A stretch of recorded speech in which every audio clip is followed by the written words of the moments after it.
উত্তর নেব আমি মণিশঙ্কর বাবুর কাছে। মণিশঙ্কর বাবু, হাউ হাউ করে আপনার রাজ্যের আমাদের এই রাজ্যের সহনাগরিকরা কাঁদছেন অন এয়ার বসে, কারণ তাদের ভাতে পাতে সব কারা মেরেছে। আমার হাতে লিস্ট আছে কারা মেরেছে।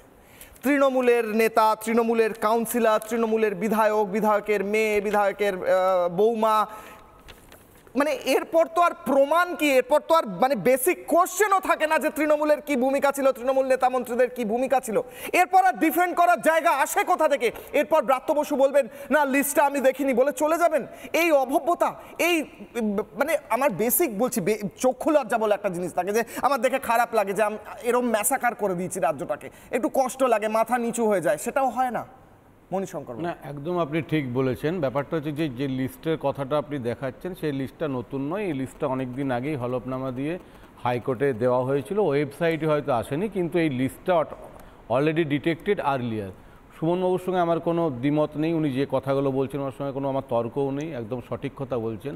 সত্যি সত্যি মানে মাথা ঝুঁকেই যায় এই রাজ্যের বাসিন্দা হয়ে, এটা নিয়েও কোনো আপত্তি নেই। দেখুন, এই একটা দিক হচ্ছে যেগুলো নিয়ে আলোচনা করছেন সুমনবাবুরা বা আপনি বলছেন, বা যে ঘটনা নিয়ে ঘটছেন সেটা দীর্ঘ কয়েক বছর ধরে হয়ে আসছে। এবং শুধু এইটা নয়, এই ধরনের ঘটনা যদি আপনি বলেন 2012 সালে সারদা, তারপরে নারদা, এরকম ধরে চিটফান্ড কেলেঙ্কারি, একটার পর একটা কেলেঙ্কারি আসার পরেও মানুষ তাদের জনমত একটা জায়গায় তারা দিচ্ছে, ভালো দিচ্ছে না খারাপ দিচ্ছে, কাকে নির্বাচিত করছে সেটা অন্য জিনিস।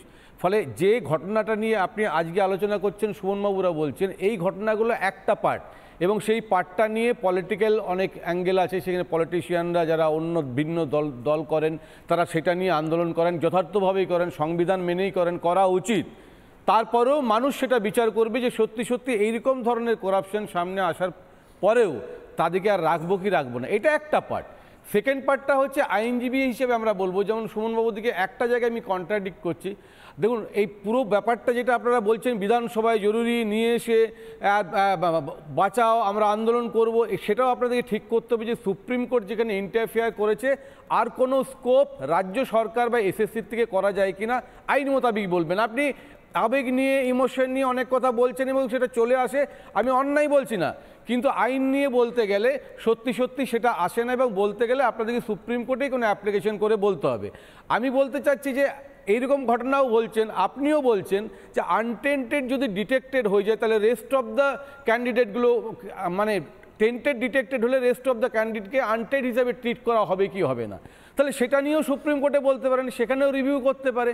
এখানে এইগুলো আসার পরে অনেকে বলছে যে আমরা যে tainted candidate, we are not get any opportunity to defend myself বা হার সেলফ, সেটা নাকি পাইনি বলছে অনেকে। আমি ব্যক্তিগতভাবে জানি পেয়েছে অনারেবল জাস্টিস দেবাংশু বসাক, এবং তার বেঞ্চ থেকে সবকে নোটিশ করা হয়েছিল।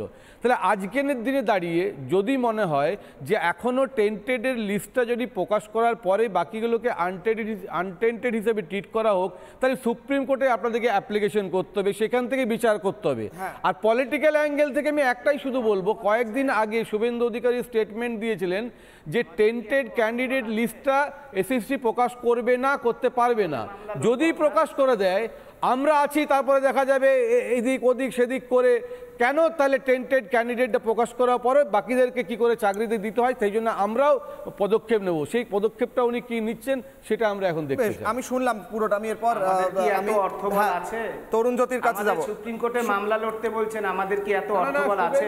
হ্যাঁ সুমনবাবু, শুভেন্দু অধিকারী বিজেপির কাছে সেই নিয়ে যাব, আইনজীবী এবং বিজেপি মুখপাত্র রয়েছেন। আমার একটা প্রশ্ন উত্তর অধরা থেকে গেল মণিশঙ্কর বাবু, আমি খুব দুঃখের সঙ্গে জানাই। আপনি টেকনিক্যালি বললেন সুপ্রিম কোর্ট এই বলেছে, এই পদ্ধতি আছে ইত্যাদি, আপনি এটা বললেন না যে পানিহাটির বিধায়ক, তৃণমূল বিধায়ক নির্মল ঘোষের বৌমা, হুগলি জেলা পরিষদের প্রাক্তন শিক্ষা কর্মাধ্যক্ষ, রাজপুর সোনারপুর পৌরসভার 18 নম্বর ওয়ার্ডের তৃণমূল কাউন্সিলর, হুগলি জেলা পরিষদের প্রাক্তন তৃণমূল সদস্য, হুগলির তৃণমূল নেতা বিভাস মল্লিক, উত্তর দিনাজপুর জেলার প্রাক্তন জেলা পরিষদের সভাধিপতি, তৃণমূল বিধায়ক হামিদুর রহমানের মেয়ে, প্রাক্তন মন্ত্রী পরেশ পালের মেয়ে।